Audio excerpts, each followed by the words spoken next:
Olá pessoal, tudo bem? Estamos aqui para continuar o capítulo 2 do livro Planeta Yas, a história de uma das humanidades exiladas que habitam a Terra, que foi publicado pela primeira vez pela editora Madras. E vamos continuar com o ditado, as informações ditadas pelo espírito Luiz Afonso, após a transição, capítulo 2. Então, o que é que Luiz Afonso nos diz? Que depois de sofrer 75 anos em um período de transição, passando todas as necessidades materiais e de saúde dos habitantes rebeldes, o planeta Yas estava se regenerando. Ou seja, 75 anos depois daquele primeiro capítulo, depois de toda aquela transição que ele havia passado, mais ou menos uns 55 anos terra de vida. E ele conta, que depois de tanto sofrimento do planeta, 75 anos depois, o planeta estava se regenerando. Ainda esteve lá vivo para contar para vocês o que foi um período de renascimento social e espiritual. Então ele conta, que parte dessa regeneração ele estava vendo ainda vivo e depois ele continua acompanhando desencarnado. O sistema econômico solidário cobrava altos impostos dos milionários da extração mineral para reconstruir o planeta. Cada nação se responsabilizava por sua parte e um órgão público global que fiscalizava todas as pretensões de guerras, conflitos ou tentativa de roubo, ou seja, fazer o transporte desses minerais tão valiosos de forma clandestina. O novo sistema econômico dava oportunidade de trabalho, lazer, tratamento médico especializado e moradia para todos. Os alimentos eram escolhidos por cada líder familiar nos imensos shoppings do campo. Nós não tínhamos luxo. As necessidades eram avaliadas com o conforto necessário para todas as pessoas, com tecnologia nas casas e a qualidade de vida coletiva como principais preocupações de todos, inclusive do governo e do estado de cada nação.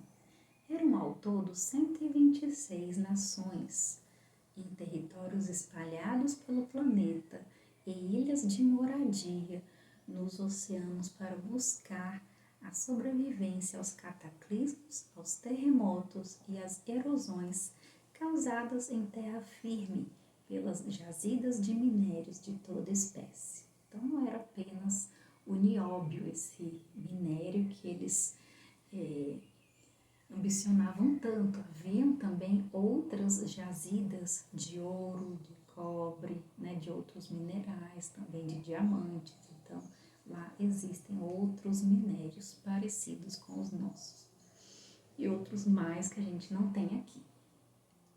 As escolas coletivas adotaram muitas crianças após o exílio em massa, ou seja, houve muita morte e muitos espíritos foram exilados também.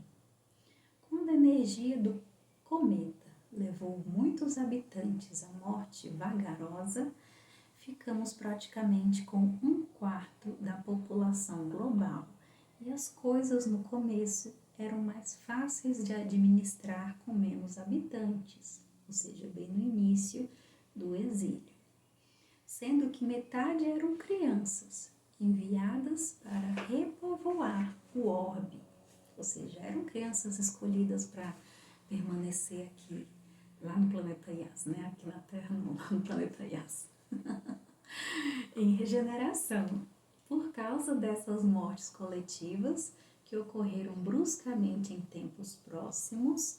Muitas famílias adotaram mais crianças. A média de filhos passou de 2 para 6 em cada lar. Muitas casas-lares foram inauguradas para mais de 20 crianças com 2 ou 4 pais adotivos. e ajuda do governo local. O governo estava muito rico pelas extrações, então eles tinham condições, né, de promover essas casas-lares. Os mais ricos e espiritualizados doavam mantimentos e recursos para a sobrevivência das crianças.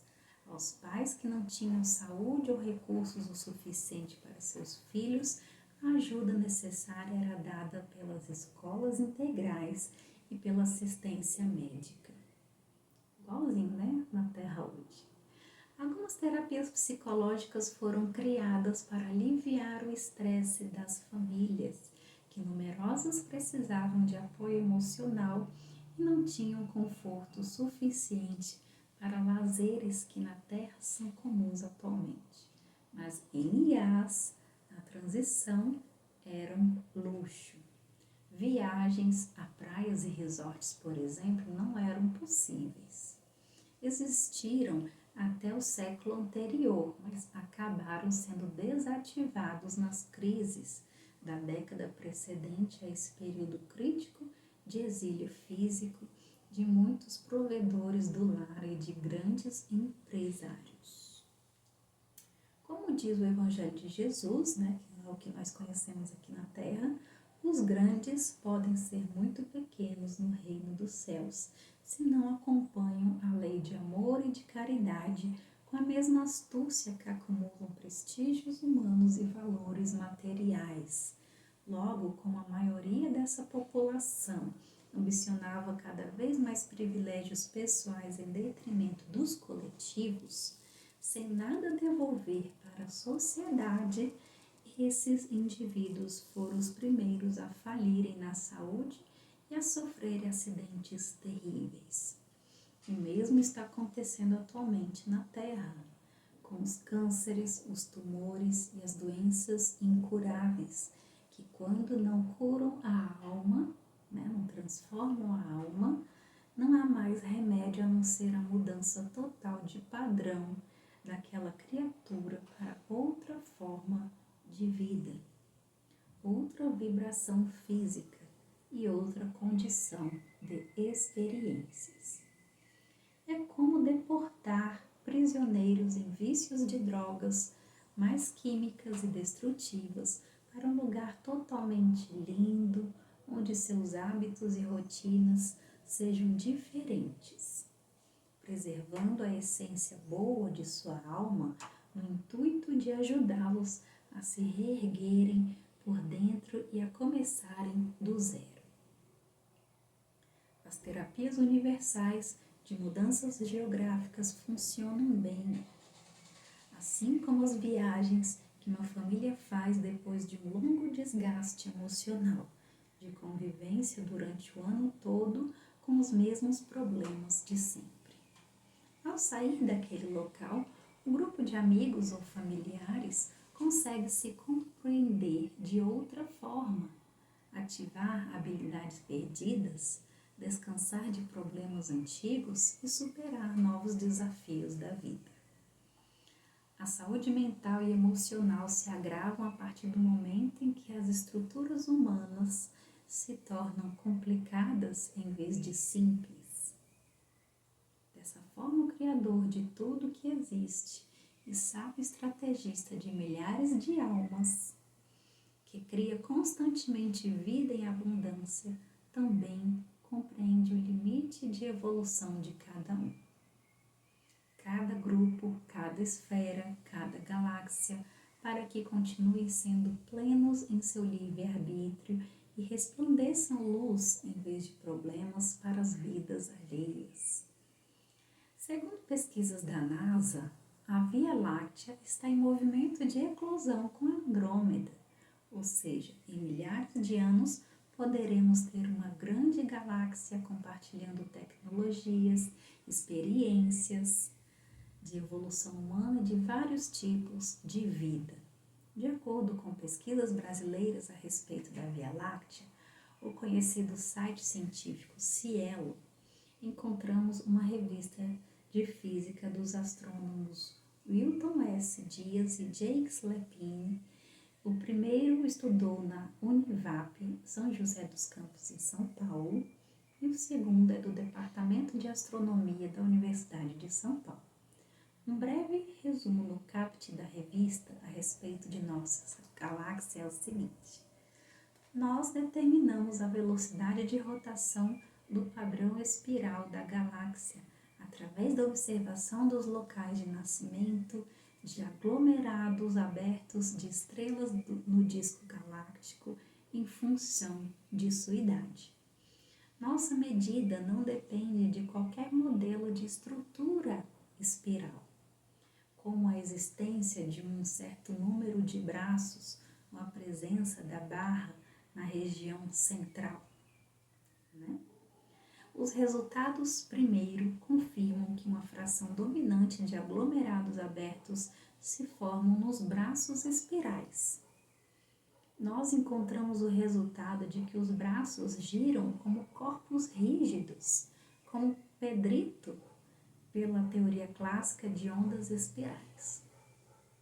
E mostramos que o raio de corrotação encontra-se primeiro à órbita solar galáctica.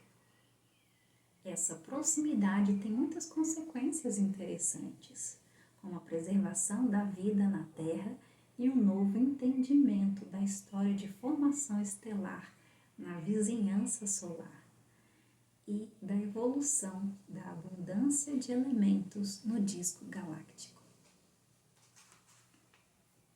Isso nos ajuda a compreender que os planetas fazem muito mais do que simples movimento, como na nossa galáxia também evoluiu e as formas de vida se modificaram de acordo com as adaptações do universo. Tudo isso aconteceu em função da idade, ou seja, do tempo de existência das estrelas. Elas possuem limites de doação de energia e os pequenos movimentos vão lentamente influenciando os grandes movimentos do universo, com as atitudes humanas, assim como as atitudes humanas influenciam uma a uma até alcançarem a grande sociedade. Então, essa foi a conclusão do último capítulo aqui pelo Luiz Afonso, né? Do último parágrafo do capítulo 2, né? Desculpa, não é o último capítulo, nós ainda temos uns 50 capítulos pela frente. No total vão ser 52 vídeos, tá? Dessa nossa jornada, nessa playlist do Planeta Yas, mas fique conosco que vai valer a pena. Até o próximo capítulo, então, capítulo 3 do Planeta Yas, que será o primeiro século de regeneração. Não perca as informações gratuitas que nós estamos aqui compartilhando com vocês. E se você tem algum amigo que vai se interessar muito por esse assunto de ufologia e espiritualidade, compartilhe o nosso vídeo, nosso primeiro vídeo da introdução, nossos primeiros capítulos. Compartilhe, ative o sininho e continue assistindo conosco. Um grande abraço e até a próxima. Inscreva-se!